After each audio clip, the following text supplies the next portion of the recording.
19 de novembro de 2005, uma data impossível de ser apagada da história do El Clásico. O Real Madrid recebia novamente no lendário Santiago Bernabéu seu eterno inimigo, o Barcelona catalão. Dos dois lados, estrelas de nível mundial, lendas, maestros observados por todo o planeta futebol. Mas naquela noite havia apenas um sol em campo. Um jogador brilhou tão intensamente que nem os torcedores madrilenhos mais fanáticos conseguiram esconder o espanto. Foi aquele raro, quase impossível momento em que o ódio deu lugar ao respeito. 19 de novembro de 2005.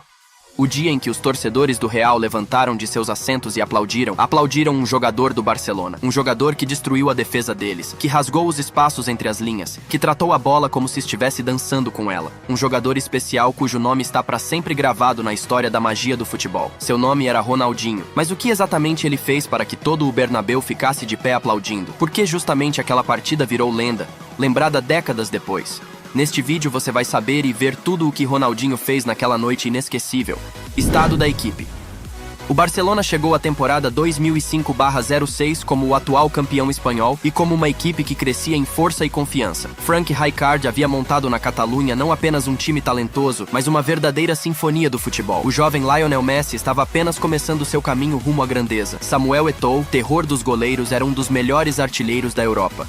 Deco, Xavi, Iniesta, um meio-campo onde cada passe era calculado ao milímetro. E claro, Ronaldinho, o jogador cujo nome naquela época brilhava mais do que qualquer outro no mundo. Ele não era apenas uma estrela, era um fenômeno. Em novembro de 2005, o Barcelona já havia entrado plenamente no ritmo. O time marcava com confiança, facilidade e volume. Em 11 rodadas de La Liga, os catalães já tinham anotado 27 gols, 11 a mais que a surpreendente líder Osasuna, que naquele momento ocupava o topo com 24 pontos. O Barça vinha logo atrás com 22 e parecia claro que a questão de assumir a liderança era apenas questão de tempo.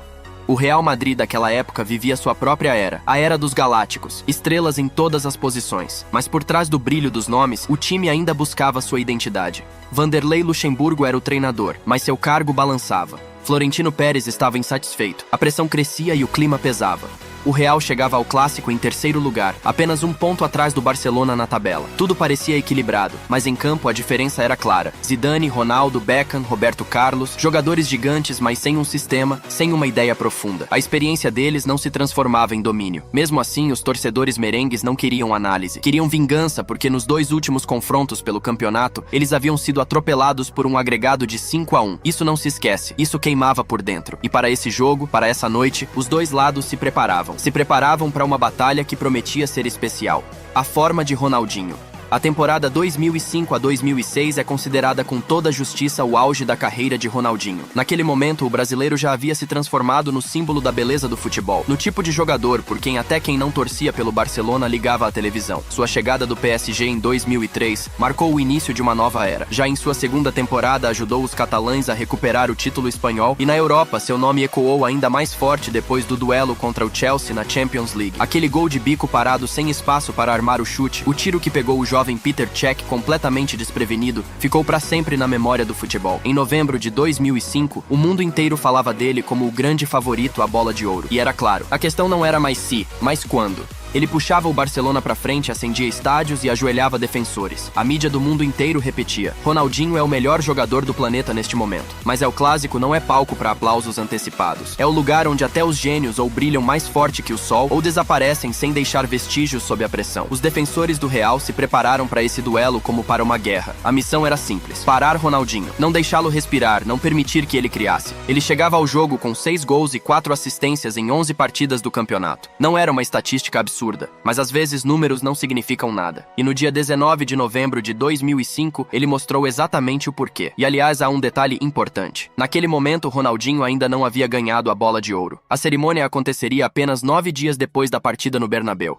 A atmosfera na véspera. Na véspera, o técnico do Real, Vanderlei Luxemburgo, disse: Clássico não tem favorito. Às vezes um é mais forte que o outro e pronto. A motivação supera qualquer coisa. Temos 90 minutos para descobrir o que vai acontecer. Eu vejo claramente o que minha equipe vai fazer. Ronaldinho? Às vezes o jogador dorme mal, ou algo acontece antes do jogo e isso pode mudar tudo. Rijkaard, por sua vez, disse: Temos apenas um ponto de vantagem. Eu nem chamaria isso de vantagem. Espero que meu time entenda isso. Não podemos falar em euforia porque ainda há muito campeonato pela frente. O capitão do Barcelona, Carles Puyol, soltou a frase: "O clássico é um jogo decidido pelo espírito, e é ele quem nos guia." A imprensa catalã estampava manchetes como: "O Bernabéu tem medo do sorriso de Ronaldinho." A imprensa madrilenha retrucava: "Hoje não haverá sorriso." Mas como eles estavam enganados, início do jogo no Santiago Bernabéu. O estádio estava pronto. O rugido das arquibancadas, os bandeirões estendidos, dezenas de milhares de camisas brancas transbordando expectativa. O clássico sempre começa antes de a bola rolar, e naquela noite a tensão pairava no ar como eletricidade. Os jogadores entravam em campo sob vaias, gritos, flashes de câmeras. Ronaldo Fenômeno com seu sorriso característico e Ronaldinho retribuindo com o seu. E esse sorriso irritava a torcida tanto quanto seus dribles. Zinedine Zidane, a personificação da elegância, caminhava ao lado como a sombra de uma era gloriosa que ainda vivia, mas já se aproximava do fim. Ronaldo, o fenômeno idolatrado por milhões. E entre eles o jovem Lionel Messi, a quem Ronaldinho sussurrou algo antes do início, como se passasse um segredo que apenas os magos brasileiros conhecem. A torcida vaiava, rugia, explodia, alimentando os jogadores com pura emoção. O estádio lembrava uma arena de gladiadores e o ar estava tão quente que parecia que a qualquer momento a grama pegaria fogo. Só depois disso o apito soou. A partida começou. Rony inicia o jogo de forma inesperadamente ruim. Parecia um passe simples, mas o brasileiro não conseguiu dominar a bola pela ponta. Para Ronaldinho isso era raro, quase um erro fora do seu estilo. Mas se isso seria um problema, ou apenas um pequeno deslize, ainda era uma incógnita. Ronaldinho começa atuando com cautela, mas logo faz sua primeira jogada de efeito. O brasileiro recebeu a bola na ponta esquerda e com um movimento de corpo deixou seu marcador, Michel Salgado, sentado no chão. Mas na sequência, David Beckham bloqueou seu passe. A bola voltou para Ronaldinho, mas pressionado pela defesa adversária, ele precisou recuar e acabou perdendo a posse. Ronaldinho se prepara para cobrar uma falta. O brasileiro estava completamente concentrado, enquanto os jogadores da barreira do Real Madrid aguardavam com apreensão. Afinal, ele já havia provado que podia marcar de qualquer distância. A distância naquele lance também era considerável, mas Ronaldinho puxou a responsabilidade e chutou em direção ao gol. A bola bateu na barreira e voltou para ele. A segunda tentativa também não deu certo. Rony aparece em sua posição favorita pela esquerda, pronto para partir para cima do marcador. O brasileiro avança com perigo para dentro da área e com uma pitada de sorte passa por Michel Salgado, mas acaba adiantando demais a bola que sai pela linha de fundo. Ronaldinho recebe um passe mais fundo pela ponta, coloca o corpo entre ele e Salgado e, percebendo a agressividade exagerada do adversário, decide devolver a bola ao companheiro. Pouco depois, ele domina um passe do zagueiro Carles Puyol, escapa de Salgado com estilo e dá sequência ao ataque com um passe para o lado direito, acelerando o ritmo da ofensiva catalã. Ronaldinho tenta um passe sem olhar, mas dessa vez a intuição falha e o toque sai impreciso, embora fosse bom de ver. Logo depois, Rony cria o primeiro grande lance de perigo do jogo. Pela esquerda, ele faz um lançamento sensacional para Samuel Eto'o, mas o camaronês não domina bem a bola e desperdiça o mano a mano. O Barcelona abre o placar, mas sem participação de Ronaldinho. Lionel Messi conduziu a bola à frente e parecia querer concluir a jogada sozinho. Porém, Samuel Eto'o tomou a bola do companheiro e finalizou com precisão contra Casillas. 1-0 para o Barcelona. As arquibancadas do Santiago Bernabéu já começavam a aceitar o inevitável. Ronaldinho recebe um passe difícil, vai ao encontro da bola e domina no peito mesmo com o jogo duro de Salgado. O árbitro marcou falta, mas curiosamente a favor do Real Madrid, entendendo que Ronaldinho teria ajeitado com o braço, embora os replays mostrassem claramente o erro. Rony volta a mostrar magia técnica. O goleiro Victor Valdés lança em sua direção e o brasileiro domina de primeira com uma qualidade absurda, antes de tocar curto para um companheiro. Nessa noite, Salgado marcava Ronaldinho de forma tão agressiva e sufocante que por vezes o brasileiro perdia a paciência. Sentindo novamente o adversário colado atrás de si, Ronaldinho se desvencilhou com o braço e cometeu a falta. Talvez nos dias de hoje pudesse receber cartão, mas naquele momento o árbitro considerou que não era necessário. Ronaldinho volta a receber pressionado num espaço apertado diante da defesa do Real. Ele passa por Salgado e em seguida elimina dois marcadores com um passe refinado para a chave dentro da área. O meio-campista devolveu a bola para Rony, que de primeira tocou para Messi. O argentino, por sua vez, errou e perdeu a bola. Os gestos de irritação de Ronaldinho começaram a aparecer. Numa disputa aérea com Sérgio Ramos, o brasileiro acertou o espanhol com o cotovelo na cabeça. O árbitro viu o lance e desta vez puniu com cartão amarelo. Ronaldinho não concordou, mas já era. Daquele momento em diante, o brasileiro precisava ter mais cuidado, pelo menos com os braços. Rony recebe um arremesso lateral no peito cercado por adversários. Gira, escapa de outro marcador e segue o ataque do Barça com um passe que abre o jogo para o lado direito. Ronaldinho aparece pela direita, recebe um passe em profundidade de Samuel Eto'o. O brasileiro avança, tenta driblar Casillas para marcar em gol aberto, mas o goleiro do Real salva sua equipe. Ronaldinho continua humilhando Salgado. O brasileiro passa a bola entre o espanhol e toca para Messi.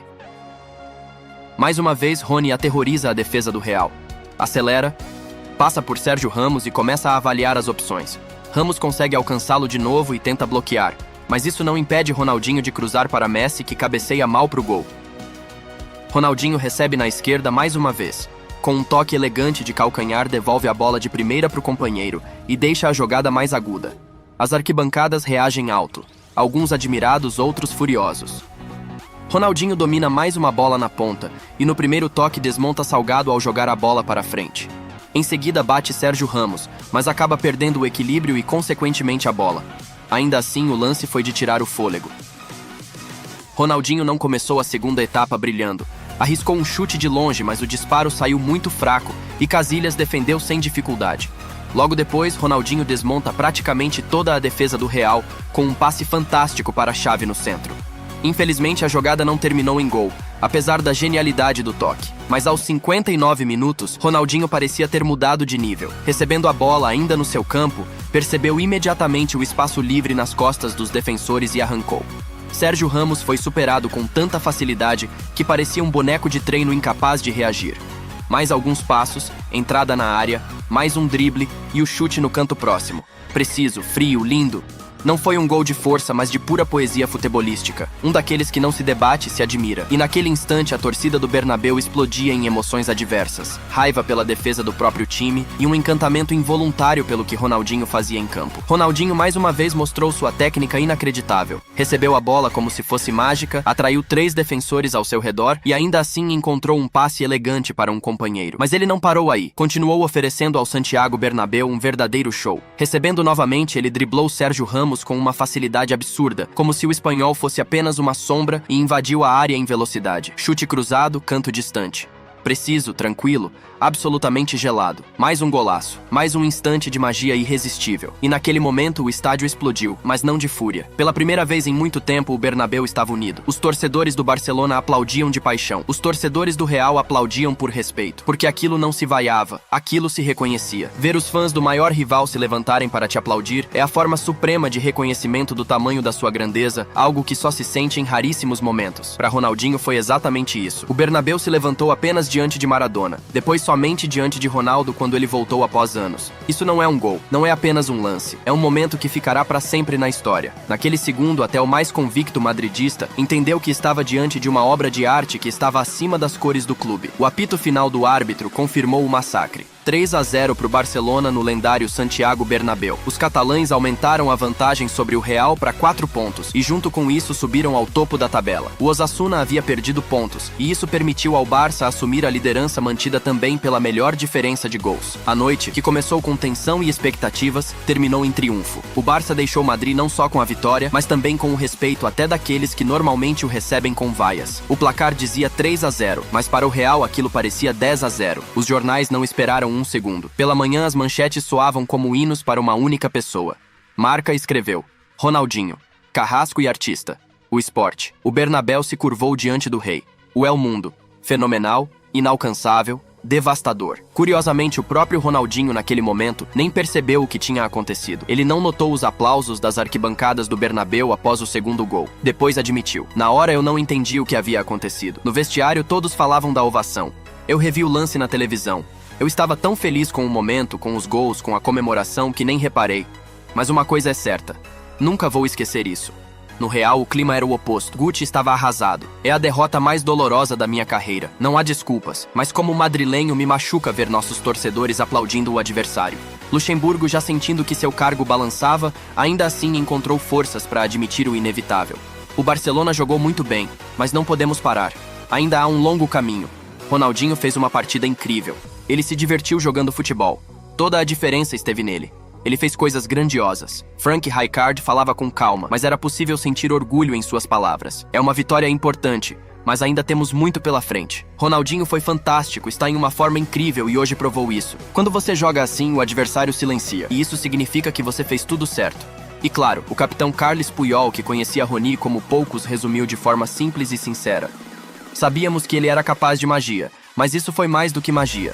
Ronaldinho é o melhor jogador do mundo. Hoje ele provou isso. 9 dias depois daquela partida, Ronaldinho recebeu sua primeira e única bola de ouro. E diante do espetáculo no Bernabéu, ninguém discutiu mesmo que a premiação fosse referente à temporada anterior. O mundo inteiro viu quem era o melhor naquele momento. Ele já havia provado isso não com votos de jornalistas, mas com futebol. Um futebol capaz de fazer até os inimigos mais ferrenhos aplaudirem de pé. 19 de novembro de 2005, o dia em que o futebol deixou de ser apenas esporte. O dia em que um homem fez o estádio mais hostil do mundo levantar para bater palmas. Aquilo não foi um jogo. Foi um espetáculo. E no palco estava Ronaldinho, um homem que não jogava futebol, criava arte. Um gênio que fez sorrir até aqueles cujo coração ele tinha acabado de partir. E é por isso que até hoje o chamam de verdadeiro artista. Ao final daquela temporada, o Barcelona conquistou tanto o Campeonato Espanhol quanto a Liga dos Campeões. Ronaldinho foi o maestro daquela equipe, sua alma, sua identidade. Mas a segunda bola de ouro nunca veio. O prêmio foi para Fábio Cannavaro, que se tornou símbolo da vitória da Itália na Copa do Mundo. E mesmo assim, muitos até hoje têm certeza de que o melhor jogador do planeta deveria ter sido novamente Ronaldinho. Porque existem coisas que a estatística vê e existem coisas que o mundo inteiro vê. E aquela noite no Bernabéu é uma delas. É uma pena que sua permanência no topo tenha sido tão curta. Diferente de Messi e Cristiano Ronaldo, ele não manteve o domínio por 10 anos seguidos. Com o tempo, os treinos foram ficando em segundo plano, dando lugar à vida pessoal e aos prazeres fora de campo. Mas o que ele fez em meados dos anos 2000 foi grande o suficiente para eternizar seu nome no futebol para sempre. Ronaldinho não era apenas um jogador. Ele era um momento, um encantamento. A faísca que brilha intensamente e permanece na memória para sempre. Bem, galera, este foi o vídeo de hoje, se vocês assistiram até aqui. Eu peço que comentem o que acharam do vídeo, lembrando novamente para vocês deixarem o like, se inscreverem no canal e ativar o sininho para valorizar nosso trabalho. É isso e fui!